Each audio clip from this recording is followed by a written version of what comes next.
اسی طرح جو ہے اب آئیے عشرہ ذوالحجہ کی طرف جاتے ہیں اور اپنی بات کے خاتمے کی طرف جا رہا ہوں کہ یہ تو پوری باتیں میں نے لے لی، اب وہ 10 دن کے بارے میں ہم بات کرتے ہیں۔ عشرہ ذوالحجہ جس کو کہتے ہیں، مطلب فرسٹ 10 days آف ذوالحجہ، حج کے مہینے کے پہلے 10 دن، ان ایام کی بڑی فضیلت ہے، یاد رکھیے۔ پہلے ذوالحجہ سے لے کر یوم النحر، مطلب 1 تاریخ سے لے کر 10، اور 10 کے دن ہم کیا مناتے ہیں؟ عید مناتے ہیں، بقرعید جس کو کہتے ہیں عام زبان میں، ٹھیک ہے؟ تو یہ 10 دن کی فضیلت کیا ہے اس کی طرف ہم بڑھتے ہیں۔ تو ذوالحجہ کے پہلے 10 دن کی فضیلت کے تعلق سے نبی اکرم صلی اللہ علیہ وسلم فرماتے ہیں، صحیح بخاری کی روایت ہے، غور سے سنیے کتنی فضیلت ہے ان دنوں کی، جس کو ہم بہت ایزی، بہت آسان اور بہت معمولی سمجھتے ہیں۔ حدیث کے الفاظ ہے، ذوالحجہ کے ابتدائی 10 دنوں کے مقابلے میں دوسرے کوئی ایام ایسے نہیں جن میں نیک عمل اللہ کو ان دنوں سے زیادہ محبوب ہو۔ مطلب ذوالحجہ کی پہلی 10 تاریخ میں جو اعمال انسان کرتا ہے اللہ کو اتنے پسند ہے کہ اتنا پسند اللہ کو باقی دوسرے دنوں میں کیے گئے اعمال محبوب نہیں ہیں۔ صحابہ کرام نے عرض کیا، اللہ کے رسول صلی اللہ علیہ وسلم کیا جہاد بھی نہیں؟ تو فرمایا اللہ کی راہ میں جہاد بھی افضل نہیں ہے۔ مطلب اتنا افضل ہے اس مہینے میں اعمال کرنا کہ ایک آدمی عام دنوں میں اگر جہاد بھی کرے تو ان دنوں میں کیے گئے اعمال کی برابری نہیں کر سکتا۔ تو آپ نے ہاں جہاد بھی نہیں، سوائے اس مجاہد کے جو اللہ کی راہ میں نکلے، جان بھی لے جائے، مال بھی لے جائے، جان بھی چلی جائے، مال بھی چلی جائے، وہ زیادہ افضل ہے، باقی کوئی عمل افضل نہیں۔ مطلب ذوالحجہ کے پہلے 10 دن میں آپ جو عمل کریں گے وہ عمل جہاد سے بھی زیادہ افضل ہے۔ صرف اس مجاہد کے مقابلے میں ہمارا عمل کم ہوگا ان 10 دنوں کا جو مجاہد جان مال دونوں لے کے جائے اور کھپا دے، مطلب ختم ہو جائے، ورنہ باقی سارے اعمال ان دنوں میں افضل ہے۔ تو گویا پتہ چلا ان دنوں میں کیے گئے اعمال سب سے افضل ہے، یاد رکھیں سب سے افضل ہے۔ تو آپ جب پتہ چل گیا سب سے افضل ہے تو ہمیں خوب کوشش کرنا چاہیے۔ اور اس کے تعلق سے حافظ ابن حجر اسقلانی رحمہ اللہ لکھتے ہیں کیوں اللہ نے ان ایام کو سب سے افضل بنایا ہے، اور بڑی اچھی بات لکھتے ہیں، اور حکمت، بڑی اچھی حکمت وہ لکھتے ہیں، اور وہ فرماتے اور کہتے ہیں اللہ تعالیٰ نے عشرہ ذوالحجہ، پہلے ذوالحجہ کے پہلے 10 دنوں کو اس لیے فضیلت اور شان اور شوکت بخشی ہے، اس کا سبب یہ وہ لکھتے ہیں یہ وہ دن ہیں جن میں ساری عبادتیں ایک ساتھ مل جاتی ہے۔ یہ وہ ایام ہے، یہ وہ مہینہ ہے جس میں ساری عبادتیں مل جاتی ہے۔ توحید تو ہے، ایک مسلمان چلتا ہے، نماز، روزہ، صدقہ اور حج، سب چیزیں ایک ساتھ آتی ہے اس مہینے۔ اس کی اسپیشلٹی ایسا ہے، اور کوئی مہینہ نہیں ہے سال کا جس میں ساری عبادتیں ایک ساتھ آئے۔ آپ بولیں گے روزہ کہاں سے آ گیا؟ میں آگے آ رہا ہوں روزے کی طرف۔ اس دن نفل روزہ رکھ سکتے ہیں آپ ان 10 دنوں کے اندر، آگے میں رکھوں گا۔ چونکہ ساری عبادتیں وہ کہتے ہیں ایک ساتھ مل جا رہی، سب سے افضل اعمال ہے، تو ظاہر سے صدقہ بھی سب سے افضل اسی مہینے کا ہے۔ تو وہ کہتے ہیں چونکہ سارے اعمال ایک ساتھ مل جا رہے ہیں، توحید تو ہے ہی، نماز ہو جا رہی ہے، روز انسان پڑھتا ہے، روزہ بھی ان ایام کے اندر ہے۔ پہلے تاریخ سے لے کر 9 تاریخ تک روزہ رکھنا یہ سنت، اور اللہ کے رسول ہمیشہ رکھتے تھے ہر سال یہ روزے، فرسٹ 9 روزے ذوالحجہ کے، پہلے 9 دن کے روزے، 10ویں دن تو عید ہے، ٹھیک ہے، رکھتے تھے۔ تو روزہ بھی مل گیا، نماز بھی مل گئی، توحید پر انسان تھا، صدقات بھی کرے چونکہ سب سے افضل عمل ہے، اور اس میں حج بھی آ جاتا ہے، سارے ارکان ایک ساتھ آ رہے ہیں۔ تو وہ کہتے ہیں اس وجہ سے اللہ نے یہ حکمت ہو سکتی ہے کہ ان 10 دنوں کو اتنی زیادہ اہمیت دی، اور واقع میں ایسا اور کبھی نہیں ہوتا، یاد رکھیے۔ لیکن ایک سوال، کیا شب قدر سے بھی افضل ہے؟ تو نہیں، یاد رکھیں، وہ ایک اسپیشل ہے، اللہ نے قرآن میں جب بیان کر دیا تو اب اس کو ضرورت نہیں الگ سے وہ کرنے کی۔ شب قدر رمضان کا عشرہ اس کی ایک الگ ہی اپنی اہمیت ہے، وہ مستحکم، اس کی فضیلت بالکل ثابت ہے۔ اب جو باقی باتیں نہیں اس کے بعد ہی اس کے نیکسٹ ہی ہوں گا، یاد رکھیے، ٹھیک ہے۔ تو سب سے افضل ہے، تو ان ایام میں ہمیں خوب سے خوب زیادہ زیادہ عمل کرنا چاہیے۔ اب وہ جو تکبیرات وغیرہ میں نے کہی تھی روک دیا تھا، ایام تشریق میں کرنا ہے، اب عشرہ ذوالحجہ میں بھی تکبیرات کو کہنا ہے، اور پورے 10 دنوں تک، اور باقی کے 3 دن۔ تو آئیے وہ تکبیرات میں سب سے پہلے ہم خوب تکبیریں کہیں۔ مسند احمد کی روایت ہے، آپ سے فرماتے رہے، کہتے ہیں ان 10 دنوں میں، مطلب ذوالحجہ کے پہلے عشرے میں کے مقابلے میں دوسرے کوئی ایام ایسے نہیں جن میں نیک اعمال اللہ کے یہاں زیادہ درجے والے ہو، لہٰذا ان دنوں میں کثرت سے اللہ کی وحدانیت بیان کرو، اللہ کی بڑائی بیان کرو، اور اللہ کی حمد بیان کرو۔ ان 10 دنوں سے زیادہ عمل اللہ کو کوئی پسند نہیں، لہٰذا اللہ کی وحدانیت، ایک ہونا بیان کرو، اس کی توحید بیان کرو، اور اس کے تعلق سے آپ آگے فرما رہے ہیں اس کی جو ہے بڑائی، اس کی تکبیر بیان کرو، اور اس کی حمد بیان کرو، ٹھیک ہے۔ اب آئیے اللہ کی وحدانیت بیان کرنے سے کیا مراد؟ لا الہ الا اللہ، یہ کہنا، یہ وحدانیت بیان ہے نا۔ اسی طرح اللہ کی جو تکبیر بیان کرنے سے کیا مراد؟ اللہ اکبر کہنا، اور دیگر تکبیرات جو اللہ کی بڑائی بیان کرتی ہے وہ کہنا۔ اسی طرح جو اللہ کی حمد بیان کرنے سے کیا مراد؟ اس کی تعریف بیان کرنا، اس کی پاکی اور اس کی تعریف بیان کرنا، یہ اس سے مراد ہے۔ اور پہلے ذوالحجہ سے لے کر 10 ذوالحجہ تک جو تکبیرات کہتے ہیں ان تکبیرات کو مطلق کہا جاتا ہے، یاد رکھیے۔ تو پہلے ذوالحجہ سے لے کر 9 ذوالحجہ تک جو تکبیرات انسان بیان کرتا ہے اسے تکبیر مطلق کہتے ہیں، مطلب وہ تکبیریں جو مطلق ہیں۔ اور 10 ذوالحجہ سے لے کر 13 جو تکبیر بیان کرتی ہے اس کو کہتے ہیں تکبیر مقید، وہ قید ہوتی ہے، کسی عمل کے ماتحت چلتی ہے، یاد رکھیے۔ تو یہ تکبیرات ہے۔ اب کیا تکبیرات بیان کریں؟ تو آئیے کچھ چند تکبیرات جو ثابت ہے وہ آپ کے سامنے رکھ رہا ہوں، جو ہم بیان کر سکتے ہیں۔ پہلی روایت مصنف ابن ابی شیبہ کی ہے، اس کے اندر آتا ہے کہ آپ جو تکبیر بیان کر رہے ہیں بڑائی وہ ہے اللہ اکبر اللہ اکبر اللہ اکبر لا الہ الا اللہ واللہ اکبر وللہ الحمد۔ یہ سب سے کامن ہے جو ہم لوگ عموماً کرتے ہیں۔ اللہ اکبر اللہ اکبر اللہ اکبر 3 بار ہے۔ لا الہ الا اللہ، نہیں کوئی معبود سوا اللہ، اللہ بڑا ہے اللہ بڑا ہے اللہ بڑا ہے، نہیں ہے کوئی معبود سوا اللہ کے، واللہ اکبر اور اللہ بڑا ہے، وللہ الحمد اور ساری تعریف اللہ کے لیے۔ تکبیر اور اللہ کی حمد دونوں ایک ساتھ آ گئی، یہ سب سے مشہور اور معروف ہے، یہ آپ پڑھ سکتے ہیں۔ دوسرا جو پڑھ سکتے ہیں جو ثابت ہے وہ یہ ہے الفاظ اللہ اکبر کبیرہ، ٹھیک، اللہ اکبر کبیرہ والحمد للہ کثیرہ وسبحان اللہ بکرۃ واصیلا۔ دوسرا آپ یہ کر سکتے ہیں اللہ اکبر کبیرہ والحمد للہ کثیرہ وسبحان اللہ بکرۃ واصیلا، یہ آپ دوسرا کر سکتے ہیں۔ تیسرا آپ جو کر سکتے ہیں اللہ اکبر کبیرہ، اللہ اکبر اللہ بڑا اور اللہ سب سے بڑا ہے، یہ بھی ثابت اللہ اکبر کبیرہ، ٹھیک ہے۔ اس کے علاوہ جو ثابت ہے فتح الباری میں جو روایت آتی ہے اس میں یہ ہے اللہ اکبر کبیرہ اللہ اکبر، یہ الفاظ بھی جو ہے آپ ادا کر سکتے ہیں۔ اس کے علاوہ ایک اور جو الفاظ ثابت ہے وہ یہ ہے سبحان اللہ والحمد للہ لا الہ الا اللہ واللہ اکبر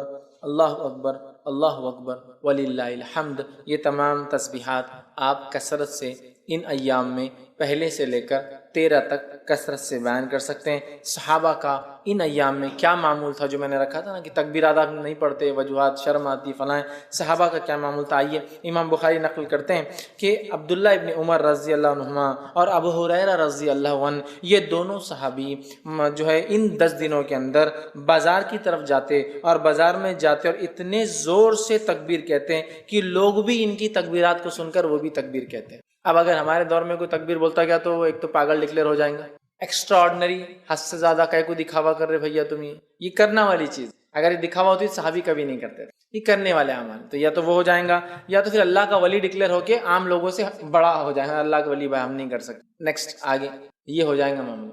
صحابہ نکلتے تھے اور اتنی زور سے بولتے تھے کہ سننے والے غفلت میں ہیں، بازار میں لوگ مارکیٹ میں بھول گئے، ارے یاد آ گیا ذوالحجہ چالو ہے اور اس کے اپن نہیں بولو تکبیرات بیان، تو اتنی زور سے بیان کرتے ہیں کہ لوگ ان کی تکبیرات سن کر تکبیر بیان کرتے ہیں۔ عبداللہ بن عمر رضی اللہ عنہ کے تعلق سے آتا کہ مینا میں اپنے خیمے میں، مطلب حج کے لیے جاتے، مینا میں اپنے خیمے میں اتنی زور سے تکبیر بولتے کہ آواز مسجد میں چلی جاتی تو مسجد والے تکبیر بولتے، مسجد والے تکبیر بولتے تو آواز بازار میں چلی جاتی تو بازار والے تکبیر بولتے، اور چنانچہ روایت میں آتا ہے کہ مینا تکبیرات سے گونج اٹھتا تھا، بخاری کی روایت، مطلب وہ یہاں بولتے تو مسجد والے سن لیتے، مسجد والے بولتے تو بازار والے سن لیتے، بازار والے بولتے تو اتنی زور سے آواز ہوتی کہ پورا مینا آواز سے گونجتا تھا، لوگ تکبیرات لوگ بیان کرے، جیسے حج میں ہوتا ہے نا، تو یہ حج میں تو کرنا ہی ہے، بازار میں بھی کرتے تھے، مطلب یہ حج کو نہیں کہتے شروعات میں، بازار میں بھی کرتے چلتے پھرتے، تو ہمیں خوب تکبیرات اس مہینے میں بالخصوص 1 سے لے کر 10 اور 10 سے لے کر 13 تک بیان کرنا ہے۔ تو اسے پتہ چلا کہ ہمیں چلتے پھرتے اٹھتے بیٹھتے ان میں تکبیرات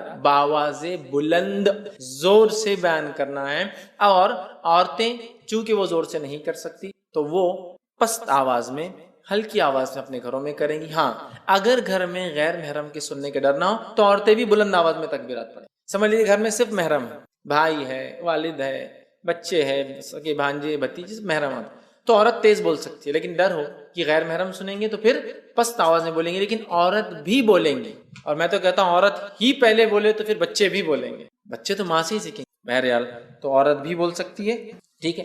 اسی طرح جو ہے تکبیرات کے علاوہ ان ایام میں ہمیں کیا کرنا ہے، تو ان ایام میں ہمیں روزے رکھنا ہے۔ کون سے؟ عشرہ ذوالحجہ، پہلے ذوالحجہ کی پہلے عشرے کی بات چل رہی ہے ہماری، تو اس میں کیا کرنا ہے؟ تکبیرات کے علاوہ روزے رکھنا ہے۔ نبی اکرم صلی اللہ علیہ وسلم کے تعلق سے آتا ہے، صحیح مسلم کی روایت ہے، مجھے اللہ تعالیٰ سے امید ہے کہ اس دن کا روزہ 9 ذوالحجہ، 1 سال پچھلے اور 1 سال اگلے گناہ کا کفارہ بنے گا، تو 9 ذوالحجہ کو تو رکھنا ہے، یہ غیر حاجی کے لیے، حاجی نہیں رکھیں گا۔ اس کے علاوہ ان مہینے کے اندر جو روزے آپ رکھیں گے اس میں ایک روزہ جو مشہور اور معروف ہے وہ یہ ہے، جس کے تعلق سے روایت اس طرح سے آتی ہے، سنن ابو داؤد کی روایت ہے کہ آپ سے ان کی زوجہ مبارک جو ایک زوجہ فرماتی اور کہتی ہے کہ نبی اکرم صلی اللہ علیہ وسلم جو ہے ذی الحجہ مطلب 9 ذی الحجہ کا روزہ، اس کے بعد جو ہے یوم عاشورہ کا روزہ، ہر ماہ کے 3 روزے، اور ایک روایت میں ذی الحجہ کے پہلے 9 روزے، 9 ذی الحجہ عرفے کا روزہ، اور جو ہے 10 محرم کا روزہ، اور ایام 20 مہینے کے 3 روزے کبھی نہیں چھوڑتے۔ اور ایک روایت میں الفاظ ہے آپ صلی اللہ علیہ وسلم پہلے 9 روزے ذی الحجہ کے پہلے مطلب پہلے عشرے کے پہلے 9 دن کے روزے اور 10 محرم کا روزہ، اور اسی طرح ایام 20 مہینے کے 3 دن 13، 14 اور 15 یہ روزے کبھی نہیں چھوڑتے۔ تو اس روایت میں 9 روزے کے تذکرہ ہے، پہلے 9 روزے، تو پتہ چلا اس مہینے میں روزے بھی رکھنا چاہیے۔ مسند احمد کی روایت ہے، آپ نے فرمایا کہ تعلق سے آتا ہے، فرمایا آپ صلی اللہ علیہ وسلم کبھی 4 کام نہیں چھوڑتے: عاشورے کا روزہ، عشرہ ذی الحجہ کے 9 روزے مطلب پہلے عشرے کے 9 جو ہے دن کے جو ہے فاسٹنگ روزے، اور مہینے کے 3 روزے آپ صلی اللہ علیہ وسلم، اور فجر کی 2 سنتیں، 4 عمل کبھی نہیں چھوڑتے۔ اس میں بھی کیا آ گیا؟ 9 روزے آپ صلی اللہ علیہ وسلم کبھی نہیں چھوڑتے تھے۔ تو عشرہ ذی الحجہ میں روزہ بھی رکھیے، تکبیرات روزہ 9 روزے رکھ سکتے ہیں، 9 نہ بھی ہو پائے تو کم از کم ایک تو ضرور رکھیے، عرفے کے دن کا روزہ، ٹھیک ہے، یہ بھی جو ہے اس میں عمل کرنا ہے۔ اس کے علاوہ چونکہ اس مہینے میں کیے گئے سارے اعمال افضل ہے، لہٰذا نفل نماز کا خوب اہتمام کرے۔ نفل نماز کے فائدے جو آتے ہیں صحیح مسلم کی روایت میں اس طرح سے آتے ہیں: اللہ تعالیٰ کے لیے اپنے سجدوں کو لازم کر لو، بے شک جب بندہ سجدہ کرتا ہے تو اللہ سبحانہ تعالیٰ کہ اللہ جو ہے سجدے کے ذریعے اپنی طرف تیرا ایک درجہ بلند کرتا ہے، اور اس سجدے کے ذریعے تیرا ایک گناہ مٹا دیتا ہے، اور یہ سال کے ہر وقت ہو سکتا ہے۔ تو لہٰذا یہ نفل نماز کے فضائل ہے، تو خوب ان مہینوں میں کیا کریں ہم زیادہ سے زیادہ، پہلے تو 9 روزے رکھنے کی کوشش کرے، کچھ نہ تو ایک نفل نمازوں میں اہتمام، فرض تو بہرحال کرنا ہی ہے، اس میں کوئی شک ہی نہیں ہے، نفل نمازوں کا کثرت سے اہتمام، اسی طرح تلاوت قرآن کا کثرت سے اہتمام، اس لیے کہ ہر حرف پہ 10 نیکی ہے، اور اس سے زیادہ کیا بہتر ہو سکتا ہے کہ ہم ذی الحجہ کے پہلے عشرے میں عمل کریں جو سب سے زیادہ افضل عمل ہے، تو آپ وہ کیجئے۔ صدقہ دینا، اس لیے کہ صدقہ ایک بڑا افضل عمل ہے، صدقہ بھی دیجئے، اس لیے کہ اس 10 دن میں کیے گئے عمل سب سے افضل ہے، لہٰذا خوب جو ہے صدقہ آپ کیجئے،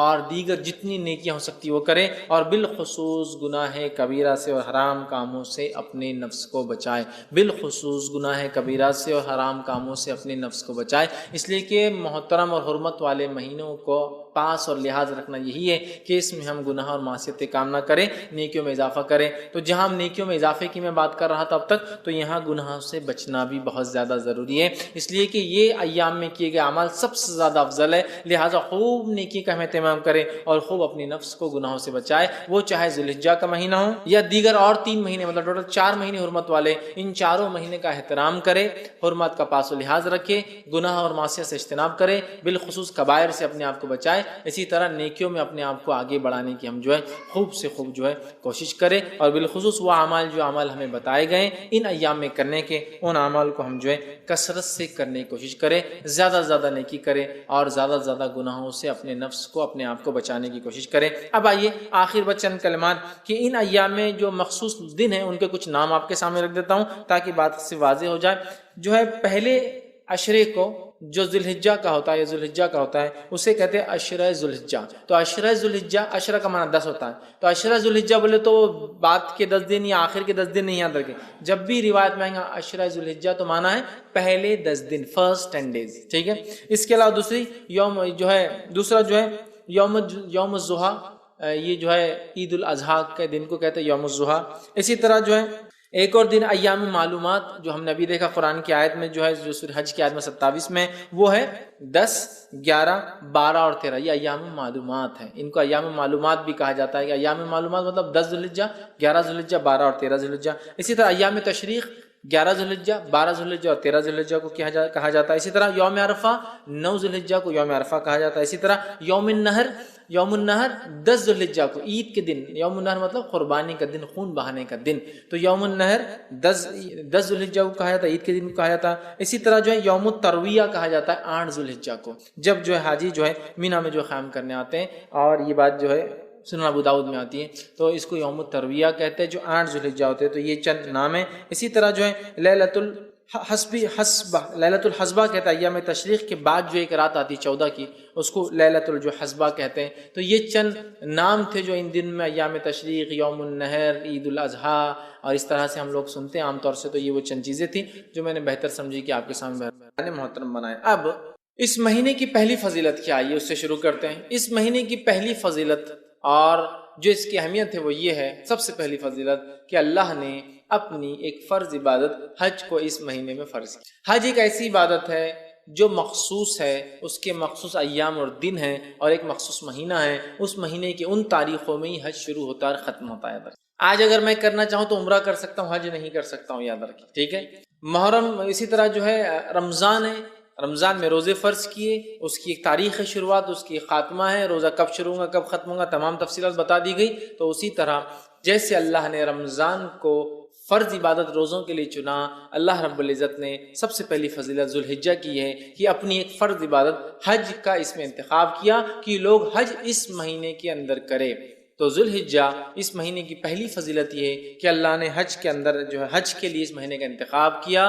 اور حج کیا ہے میں سمجھتا ہوں سب جانتے ہیں، ابراہیم علیہ السلام جو اللہ کے برگزیدہ نبی تھے، اور ہم جو ہے ایک انبیاء میں بڑا ابو الانبیاء ان کا لقب تھا، ہم نبیوں کے باپ کہلاتے ہیں۔ اللہ رب العزت سے آپ نے دعا کی تھی اور آپ کے بعد سارے انبیاء آپ ہی کی نسل میں پیدا ہوئے، گو اس کے بعد کی پوری جو ہے یا تو اسحاق علیہ السلام سے یا پھر آپ کے جو ہے دوسرے بیٹے جو ہے اسماعیل علیہ السلام سے، دونوں سے ہی سارے نبی پھر آخر تک آئے۔ تو اللہ نے ان کو چن لیا تھا اور انہوں نے ہی اپنے بیٹے اسماعیل علیہ السلام کے ساتھ مل کر کعبے کی تعمیر کی تھی۔ اور جب کعبے کی تعمیر کر چکے تو اللہ نے فرمایا سورہ حج سورہ نمبر 22 آیت میں 27 میں، اور کہا ہم نے حکم دیا کہ دنیا میں حج کی پکار بلند کرو۔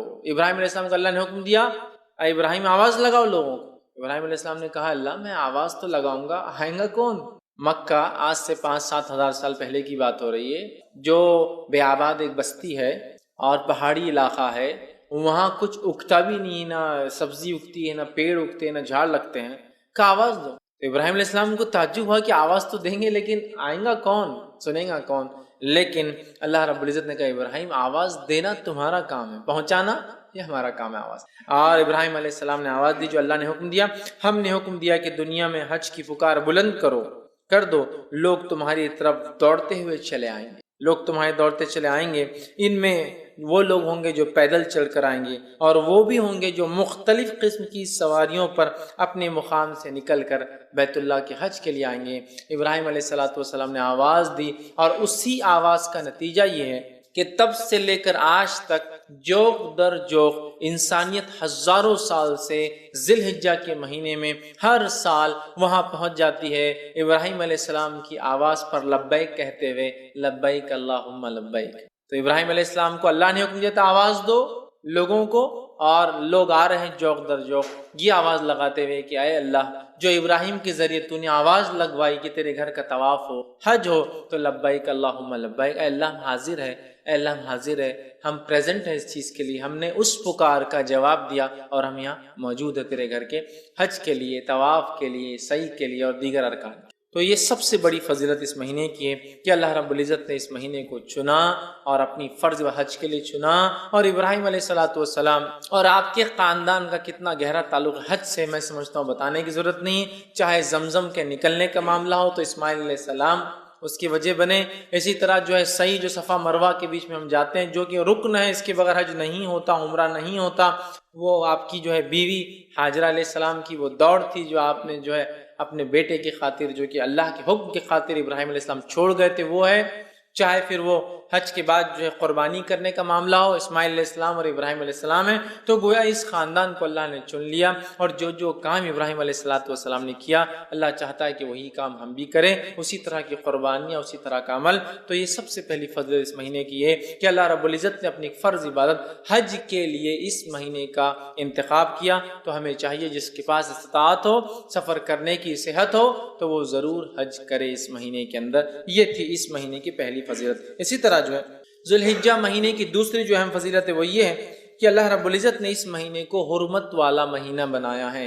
حرمت والا مہینہ کیا معنی ہے میں تفصیلات رکھ چکا ہوں۔ حرمت کا معنی یہ ہے کہ اس مہینے میں جنگ اور جدال، لڑائی نہیں کی جائیں گی، ٹھیک، ہاں کوئی لڑنے آئے تو دفاع، جوابی کارروائی کی جا سکتی، لیکن سٹارٹ کرنا، جواب دینا یا شروعات کرنا منع ہے۔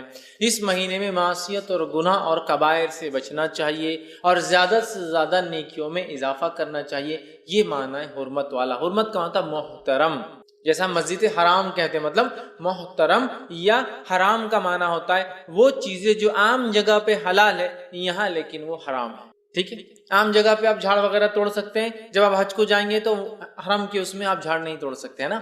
تو گویا جو چیزیں باہر کی جا سکتی ہے، ابھی جو حج کے لیے جب جائیں گا آدمی تو وہاں اس مقام پہ نہیں کر سکتا، اسے حرمت والا کہتے ہیں، محترم یا حرام چیز۔ اسی وجہ سے مسجد حرم کو حرم کہا جاتا ہے کہ وہاں حرام ہے بہت ساری چیزیں، غلط سوچنا وہاں غلط ہے، نقصان پہنچانا غلط ہے، ایذا دینا غلط ہے، سمجھ رہے ہیں۔ تو 4 مہینے حرمت والے ہیں، تو یہ ان مہینوں میں سے ایک مہینہ ہے۔ تو دوسری فضیلت اس مہینے کی یہ کہ اللہ نے اس مہینے کو حرمت والا مہینہ بنایا ہے، اور اس کی حکمت علماء بیان کرتے ہیں کہ اللہ نے کیوں اس مہینے کو حرمت والا بنایا، اور خاص طور سے ان 3 ماہ کو ایک کے بعد ایک ذوالقعدہ، ذوالحجہ اور محرم کو کیوں حرمت والا بنایا۔ وہ لکھتے ہیں اور کہتے ہیں کہ عرب میں لوٹ مار بہت زیادہ تھی، تو وہ قافلوں کو لوٹ لیا کرتے تھے، تو اللہ رب العزت نے 3 مہینے کو پیدر پر محترم بنا دیا، جس کی وجہ سے حج کو جانے کا جو قافلہ ارادہ کرے تو حج کا مہینہ بیچ میں آتا ہے، ذوالقعدہ محترم، تو آدمی سفر کو نکل گیا، قبائل اپنے اپنے علاقوں سے نکلے، اور عربوں کے پاس اس کا بہت احترام تھا۔ نبی اکرم صلی اللہ علیہ وسلم کے زمانے میں بھی عرب حالانکہ جاہل تھے، بت پرست تھے، لیکن ان 4 مہینوں میں لوٹ مار نہیں کیا کرتے۔ یہ الگ بات ہے کہ لوٹ مار کرنے کی ٹیکنکس نکال لی تھی انہوں نے، کرتے یہ تھے کہ ہر سال میں کچھ سال اعلان کر دیتے کہ یہ بار محرم کا مہینہ بعد میں آئے گا۔ 3 مہینے ان سے، چونکہ ان کا بزنس یا ٹریڈنگ کچھ بھی نہیں تھی، تو انہوں نے یہ طریقہ نکالا تھا لوٹ مار۔ تو یہ کرتے تھے کہ محرم کو سرکا دیتے تھے، بولتے تھے ابھی 2 مہینے ایک ساتھ محترم، لیکن اللہ نے 3 کیوں رکھے تھے، اس کی حکمت علماء لکھتے ہیں کہ تاکہ قافلے حج کے لیے نکلے مہینہ بھر پہلے، آرام سے حج ذوالحجہ میں پہنچے، حج کرے، اور آرام سے محرم کے مہینے میں اپنے اپنے گھر پہنچ جائے۔ اور رجب کو کیوں کیا اللہ نے پھر محترم بیچ میں، اس کی حکمت بھی علماء لکھتے ہیں، تاکہ اگر عمرے کے لیے اگر کسی کو نکلنا ہو تو اللہ نے اس 1 مہینے کو بھی محترم کر دیا، تاکہ لوگ آئے عمرہ کر کے اپنے اپنے گھر محفوظ اور حفاظت کے ساتھ چلے جائیں۔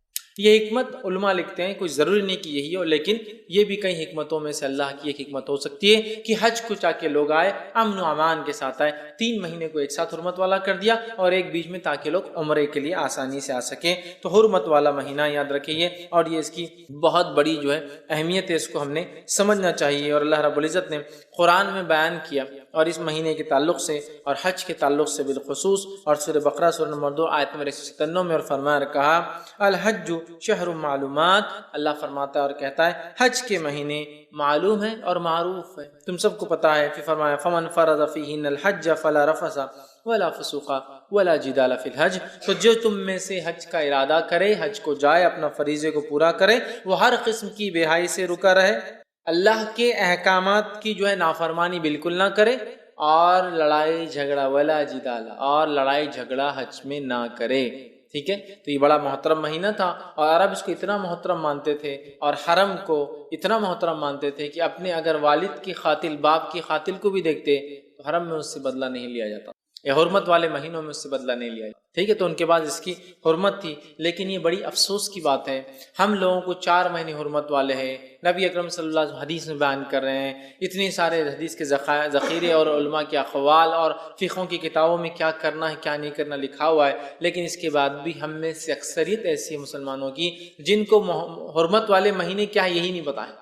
اگر کسی جاب کرنے والے کو، آفس جانے والے کو یہ بولے کہ ویکینڈ کیا ہے، اگر اسے نہیں پتا ہے تو اس سے بڑا احمق اور بیوقوف کون ہو سکتا ہے؟ جو لوگ جو آفس جاتے ہیں، جاب کرتے ہیں، ویکینڈ سب کو پتا ہے، اس لیے کہ چھٹی ہوتی ہے، خوشی ہوتی ہے کہ اب ہمارا ہفتہ ختم ہو رہا ہے۔ کسی کا 5 دن کا ورکنگ ہوتا ہے، 2 دن کا جو چھٹی ہوتی ہے، کسی کا 6 دن کا ورکنگ ہوتا ہے، 1 دن کی، تو ویکینڈ کہتے ہیں اس کو، ہے نا۔ مطلب ایک چیز جس میں چھٹی اور ہم خالی ہے تو اس کی اہمیت ہم کو پتا ہے، ٹھیک ہے۔ تو اسی طرح حرمت والے مہینوں کے بارے میں بھی تو پتہ ہونا چاہیے۔ یہ وہ مہینے جن میں ہمیں جنگ اور جدال نہیں کرنا ہے، فسق اور فجور اور گناہ اور معصیت اور کبائر سے بچنا ہے، نیکیوں میں اضافہ کرنا ہے، اللہ کی تکبیرات بیان کرنا ہے، کچھ کے اندر کچھ مخصوص چیزیں بتائی بھی گئی ہے کیا کیا کرنا ہے، لیکن ہم جو ہم میں سے اکثریت حرمت والے کب آتے ہیں مہینے اور کب چلے جاتے ہیں۔ اور اس کی ایک اہم وجہ یہ بھی ہے کہ ہم لوگ اسلامک کیلنڈر جانتے ہی نہیں۔ اگر ہم میں سے، میں کہتا ہوں 100 مسلمانوں میں سے پوچھ لیا جائے کہ اسلام کے 12 مہینوں کے نام کیا، تو میں سمجھتا ہوں ہندوستان کے حد تک تو بتا سکتا ہوں 1 سے 2% لوگ ہی بتا سکتے کہ اسلامی 12 مہینوں کے نام کیا ہے۔ 1 سے 2% لوگ، مطلب 100 میں سے 2 لوگ بتا پائیں گے، باقی کو وہ سب پورے پتہ نہیں گڑبڑ، اردو مکس اس میں، اور پتہ نہیں فارسی نام اس میں مکس، اور پتہ نہیں کیا کیا، اگر تھوڑے بہت یاد بھی ہے تو پتہ نہیں وہ عجیب و غریب انداز، مطلب وہ نام نہیں ہے جو اسلامی نام ہے یا جو اسلامی کیلنڈر میں یوز ہوتے ہیں، ٹھیک ہے۔ تو ہمیں چاہیے اس جو قمری کیلنڈر ہوتا ہے، جو چاند سے چلتا ہے، جو اسلامک کیلنڈر ہے، ہجری کیلنڈر جس کو کہتے ہیں، کم از کم ان 12 مہینوں کے نام ضرور یاد کرے، تاکہ یہ حرمت والے مہینے گزرے تو یاد آئے ارے یہ حرمت والا ہے. ایٹ لیسٹ کلک تو ہوتا ہے نا کہیں نہ، ارے محرم، ارے محرم آیا مطلب حرمت والا آ گیا، ارے ذوالحجہ آ گیا، ارے حرمت والا آ گیا، ارے ذوالقعدہ آ گیا، ارے جو حرمت والا آ گیا، ارے رجب آ گیا وہ حرمت. تو ایٹ لیسٹ نام یاد ہوں گے تو ریپیٹ ہوں گا. تو نام ہی نہیں پتا تو اب وہ حرمت والے اور غیر حرمت والے کا کیا اس میں مطلب اصطلاح فرق کیسے کریں گے بتائیے؟ شناختی نہیں ہوں گی کوئی چیز کی تو آپ اوائڈ کیسا کریں گے، یا پھر اس میں کیا کرنا کیسے معلوم کریں گے؟ تو ضرور آپ خود اور اپنے بچوں کو ضرور اسلامی کیلنڈر کے 12 مہینے کون سے یاد کریں. بہت آسان ہے، 5 منٹ بیٹھنا پڑے گا لے کر، 5 منٹس بیٹھنا پڑے گا. محرم اور جو صفر، ربیع الاول، ربیع الثانی، جمادی، 5 منٹ بیٹھنا ہے اور آپ کو پورے یاد ہو جائیں گے باہر. یہ الگ بات ہے کہ ہم یوز نہیں کرتے تو ترتیب بہت جلدی نہیں بول سکتے، جیسے ہم جنوری، فروری، مارچ، اپریل، مئی، جون، جولائی بول سکتے، چونکہ ہم ریپیٹیٹیولی اس کو بولتے ہیں، Monday, Sunday, Monday, Tuesday, Wednesday, لیکن یہ ریپیٹیٹیو نہیں بولتے ہم. لیکن پھر بھی یاد تو ہوں گے، سیکوینس یاد ہوگا، ٹھیک ہے رک رک کر بولیں گے لیکن یاد کیجیے ضرور، تاکہ جب وہ حرمت والے مہینے آئیں تو ہمیں پتہ چلے کہ یہ محترم مہینے اور اس میں ہمیں یہ اعمال کرنا یاد رکھے. تو اللہ نے فرمایا حج کے ایام معلوم، ٹھیک ہے، حج کا ایام معلوم، الحج شہر معلومات، کہ حج کے کیا دن ہیں یہ سب کو معلوم ہے، اس کا تم لوگوں کو اللہ نے فرمایا علم ہے، یاد رکھیے. اسی طرح اس مہینے کی تیسری فضیلت، اہم فضیلت یہ ہے کہ اس مہینے میں اللہ نے جو 2 تہوار، جو 2 عیدیں ہمیں دی ہے، جو 2 منانے کے فیسٹیولز دیے، وہ 2 میں سے ایک فیسٹیول آتا ہے جس کو عید الاضحیٰ، بقر عید، عید الاضحیٰ، یوم النحر اور بہت سارے ناموں سے بہرحال پکارا جاتا ہے. ٹھیک، تو یہ دوسرا تہوار ہمیں دیا گیا. ٹھیک، تو یہ مہینہ بڑی اہمیت کے اندر حامل ہے. ایک عید الفطر ہے جو 9ویں مہینے میں رمضان میں آتی ہے، اور ایک عید الاضحیٰ ہے جو 12ویں مہینے میں اس کی 10 تاریخ. ٹھیک ہے، تو ہمیں چاہیے کہ اس مہینے کا احترام کرے، اس لیے کہ اللہ نے اس کی فضیلت یہ ہے کہ اس میں ایک عید کو مقرر کر دیا. اور جو ہے ہم تمام لوگ جانتے ہیں، انس بن مالک رضی اللہ عنہ کی روایت ہے، وہ فرماتے اور کہتے ہیں، یہ سنن ابو داؤد کی روایت ہے، وہ کہتے ہیں جب نبی اکرم صلی اللہ علیہ وسلم مدینہ آئے تو مدینہ میں مدینے کے لوگ 2 دن تہوار مناتے. کیا کرتے تھے؟ کھیلتے تھے، کودتے تھے، ملاقاتیں کرتے تھے، کھلاتے اور پلاتے تھے. جب آپ صلی اللہ علیہ وسلم اور کہا کہ یہ مدینے میں 2 دن کیا کرتے ہیں یہ لوگ مدینے کے، تو انس بن مالک رضی اللہ عنہ فرماتے ہیں کہ لوگوں نے کہا اللہ کے رسول یہ وہ 2 دن ہیں جس میں لوگ کھاتے اور پیتے ہیں، کھیلتے اور کودتے ہیں، مطلب انجوائے کرتے ہیں، فیسٹیول مناتے ہیں، خوشیاں مناتے ہیں، سیلیبریٹ کرتے ہیں، مناتے ہیں. تو آپ نے کہا اور فرمایا، حدیث کے الفاظ ہے، اللہ تعالیٰ نے تمہیں اس سے بہتر 2 دن عطا فرمائے ہیں. اللہ تعالیٰ نے مسلمانوں کو اس سے بہتر 2 دن عطا فرمائے. اور پھر فرما کہا عید الفطر اور عید الاضحیٰ، 2 دن تمہیں ان سے بہتر دیے گئے جو مدینہ میں لوگ منا رہے تھے. تو گویا عید الفطر اور عید الاضحیٰ 2 فیسٹیول ہے، 2 سیلیبریشنز ہے، 2 ایسے دن ہیں جس کو منانا ہے، تہوار جس کو بولیں گے ہندی زبان منانا ہے. لیکن آج ہمارا کیا حال ہے؟ ڈپلیکیٹ تہوار اتنے آ گئے کہ اوریجنل جب آتا ہے سیلیبریشن کا دن تو ہم بور ہوتے ہیں، ہے نا. عید الفطر آ گئی تو اکثر کا تو یہ حال ہے کہ رات بھر جا کے دن بھر سوتے پڑے ہوئے. سیلیبریشن ہے، تہوار ہے، تہوار کہتے ہیں منانے کے دن کو. مدینے میں کیا کر رہے تھے صحابہ اسلام سے پہلے؟ 2 دن کھاتے تھے، پیتے تھے اور کھیلتے اور کودتے تھے اور تہوار مناتے تھے. مطلب وہ 2 دن انجوائمنٹ کے تھے، فل وہ لوگ ایک دوسرے کو انٹرٹین کرتے اور کھاتے اور پیتے تھے. آپ نے فرمایا تمہیں اللہ نے اس سے اچھے 2 دن دیے ہیں، اور وہ کیا ہے ریپلیسمنٹ وہ 2 دنوں کا؟ تمہیں عید الفطر اور عید الاضحیٰ دی گئی. اب عید الفطر تو سونے میں چلے گئی، اور عید الاضحیٰ کو تو اکثر ہمارے نوجوان اتنا بور ہوتے ہیں، یار صبح اٹھو، جانور کاٹو، وہ گندگی اور فلاں، اور کائکو پتہ نہیں یار یہ نہیں آیا تو اچھا دن، بہت بور ہو جاتے آج کے. مطلب گویا جو منانا تھا وہ ہم نہیں منا رہے. یہ کیوں ہوتا ہے معلوم آپ کو؟ جب ڈپلیکیٹ چیزیں زیادہ ہو جاتی تو اوریجنل کی اہمیت ختم ہو. کتنے تہوار ہم نے منتھلی اور مطلب ویکلی ایجاد کر لی، دیکھ لیجیے، جس کا نتیجہ یہ ہوا حقیقی تہوار آ رہا تو گل. شب قدر وہ رات ہے جس کو جاگنا ہے، اور اللہ کے رسول صلی اللہ علیہ وسلم اور آپ کی ازواج کو آپ پورے 10 راتیں جگاتے. یہ ہے شب قدر، کرنا ہے، جاگنا ہے. آپ سے ثابت ہے کہ آپ انس بن مالک رضی اللہ عنہ کو بھیجتے، چونکہ آپ تو اعتکاف میں ہوتے، جاؤ میرے بیویوں کے گھر جاؤ، دستک دو، سب کو اٹھو، آج قدر ہو سکتا منانا ہے. اب ہم نے کیا کر لیا؟ 15 شعبان کو منا لیا، شب برات 120 سال کا ثواب پا لیا، حالانکہ موضوع روایت ہے. اور اس کے بعد اس سے پہلے منا لیا، کیا منا لیا؟ شب معراج، جس کا تو نہ سر ہے نہ پیر ہے، اس کی نہ اس کا کوئی ثبوت ہے، اور دونوں منا لیا. اب قدر کی ضرورت ہی کیا رہی؟ اس لیے کہ 120 سال کا ثواب تھا 15 شعبان کو اٹھا لیا ہمارے جو مسلمان بھائی نے. اب اس کو کیا ضرورت ہے شب قدر کی، جس کے بارے میں اللہ کے رسول صلی اللہ علیہ وسلم کی حدیث، جس کے بارے میں اللہ نے اپنے کلام میں 97 نمبر کا 97 نمبر کا پورا سورہ اتار دیا. اِنَّا أَنزَلْنَاهُ فِي لَيْلَةِ الْقَدْرِ وَمَا أَدْرَاكَ مَا لَيْلَةُ الْقَدْرِ لَيْلَةُ الْقَدْرِ خَيْرٌ مِنَ أَلْفِ شَهْرٍ. 1000 مہینوں سے افضل کا ہے اس رات. لیکن ہم اس کو انجوائے نہیں کر رہے ہیں، اس کو منا نہیں رہے جیسا منانے کا حق عبادت ہے. کیوں؟ ڈپلیکیٹ نے اصل کو ختم کر دیا. تو اسی طرح ڈپلیکیٹ تہوار ہم نے اتنے ایجاد کر لیے کہ حقیقی تہوار، حقیقی سیلیبریشن، حقیقی عید ہم بھول گئے. چونکہ ڈپلیکیٹ عیدیں، ڈپلیکیٹ تہوار، ڈپلیکیٹ انجوائمنٹس اتنے ایجاد کر لیے اسی کو انتہا نہیں. اور اس کے علاوہ سوڈو انجوائمنٹس، جھوٹے انجوائمنٹس جس کے اندر صرف اپنی نفس کا فائدہ ہوتا ہے. یہ حقیقی انجوائمنٹ ہے کیا؟ عیدین حقیقی انجوائمنٹ ہے. دونوں میں کچھ نہ کچھ دینا ہے انسانیت کے لیے. عید الفطر میں آپ فطرہ نکال رہے ہیں، عید الاضحیٰ میں آپ گوشت تقسیم کر رہے ہیں، انسانیت کو کچھ دے رہے ہیں. جبکہ باقی جتنے انجوائمنٹ میرے اور آپ کے سب صرف ایک پرٹیکولر گروپ کو فائدہ دیتے ہیں. ہم سب دوست مل کے کھا رہے ہیں. اگر ہم فقیر آ گئے تو ہکا لو یار اس کو، کھڑا ہو گیا، اس کے دیکھنے کی وجہ سے نظر لگ جائے. دیا نہیں جا رہا اس کو، ایک لمیٹڈ گروپ میں ہے. لیکن یہ دو تہوار ایسے ہیں جس میں ساری امت فائدہ اٹھاتی ہے، اور بلکہ امت سے بڑھ کر انسانیت بھی فائدہ اٹھاتی ہے. سمجھ رہے آپ؟ تو بہرحال آپ صلی اللہ علیہ وسلم فرمائیے ہے. اور ان دو عیدوں کے علاوہ اسلام میں کوئی جشن، کوئی عید، کوئی تہوار، کوئی منانے کا ڈے نہیں ہے. اس بات کو آپ بالکل گرہ باندھ کے رکھ لیں اپنے. ہوتا تھا نا پہلے، لوگ یاد رکھنے کے لیے چیزیں دوپٹے پہ عورتیں جو ہے گرہ لگا دیتی تھی، یا لوگ دستیوں پہ لگا دیتے تاکہ یاد رہے کہ کچھ تو بھی کرنا ہے.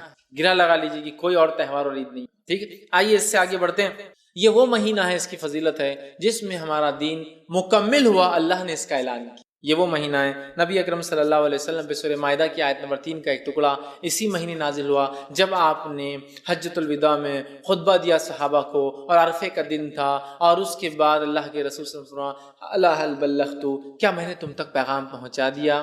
کیا میں نے تم تک اسلام پہنچا دیا؟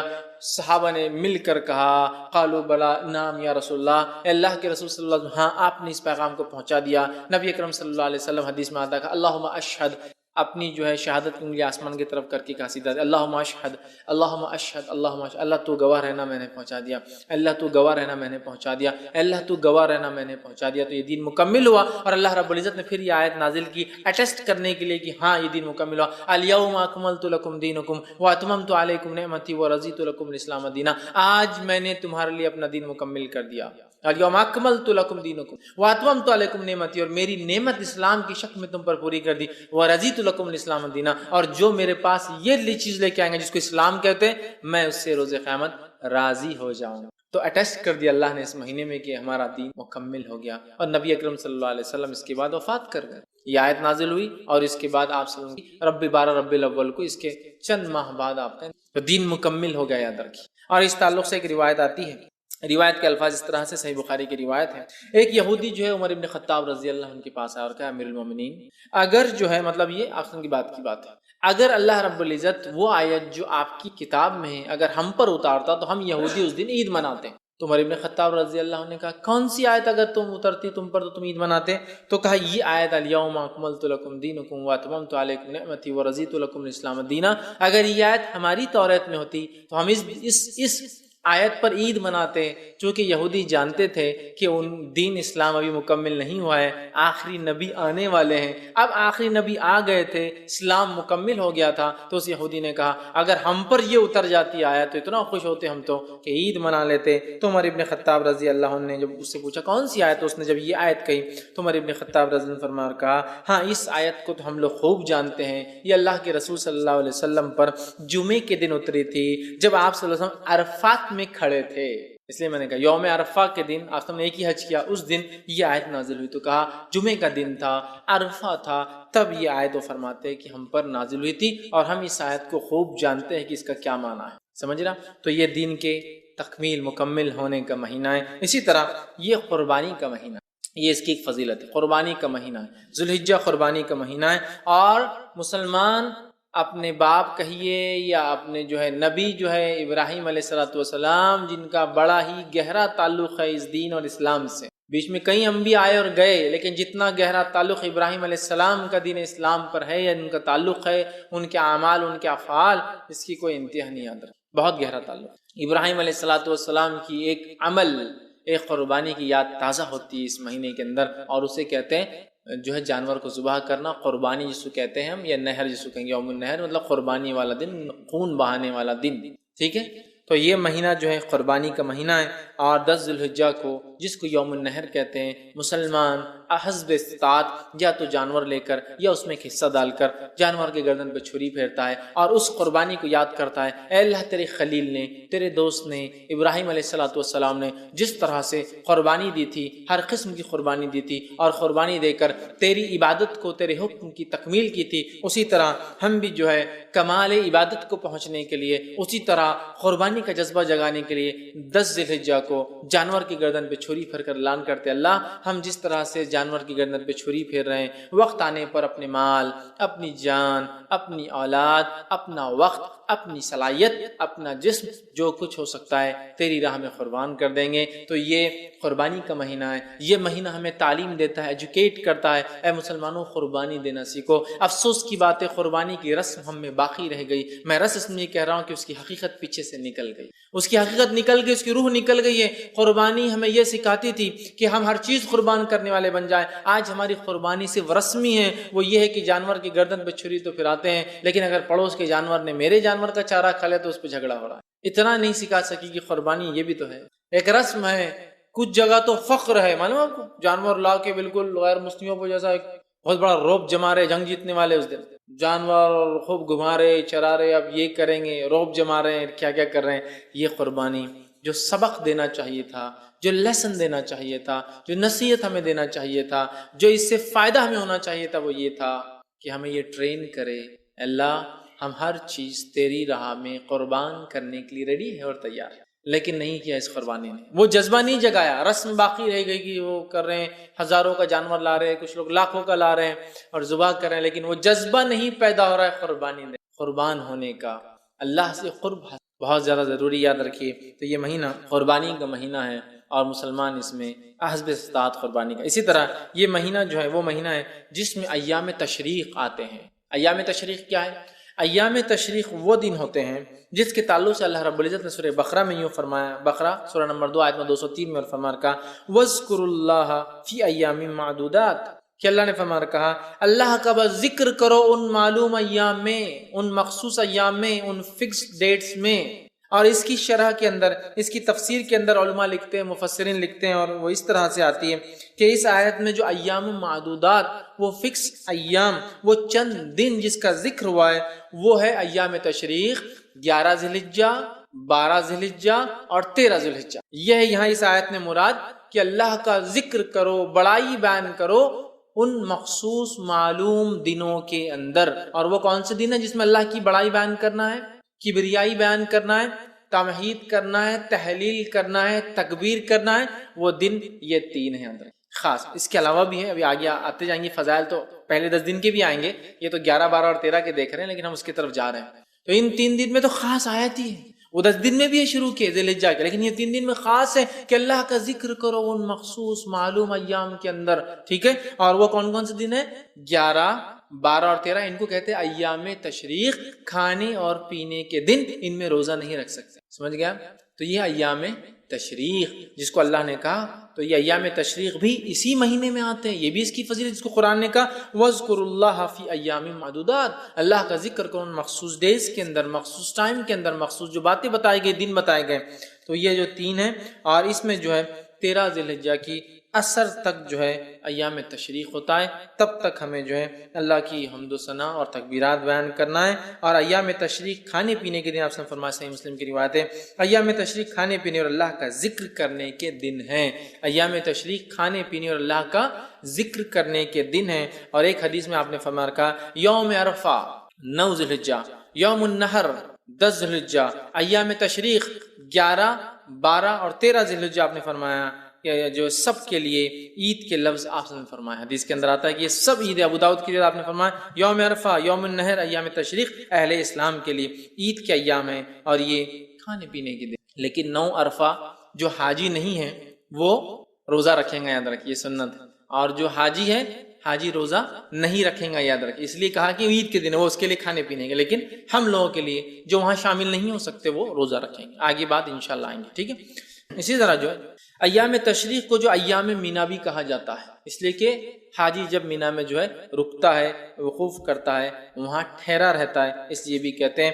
کعب بن مالک رضی اللہ عنہ بیان کرتے ہیں اور فرماتے ہیں کہ اللہ کے رسول صلی اللہ علیہ وسلم نے صحیح مسلم کی روایت ہے، ہمیں بھیجا اور جا کر کہا جو لوگ رکے ہوئے تھے ایام تشریق میں مینا میں، اور کہا جنت صرف مومنوں کے لیے ہے اور مومن اس میں داخل ہوں گا، اور ایام مینا کھانے پینے کے دن ہے تاکہ کوئی روزے نہ رکھے اس میں، اور ایام مینا کھانے پینے کے دن ہے تاکہ کوئی اس میں روزہ نہ رکھ لے حاجی اس نیت سے کہ یار فائدہ ہوگا ہم حج میں ہیں، ٹھیک ہے، تو کہا یہ کھانے پینے کے دن ہے۔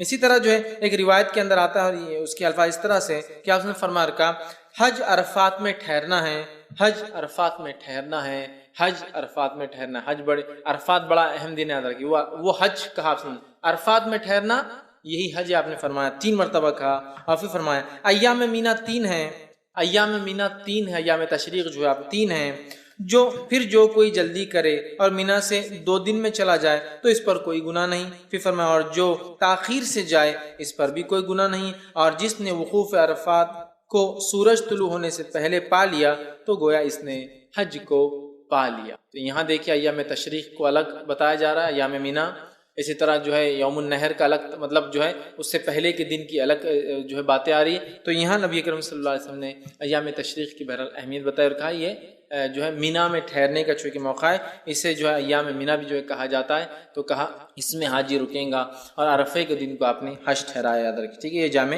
ترمذی کی روایت تھی۔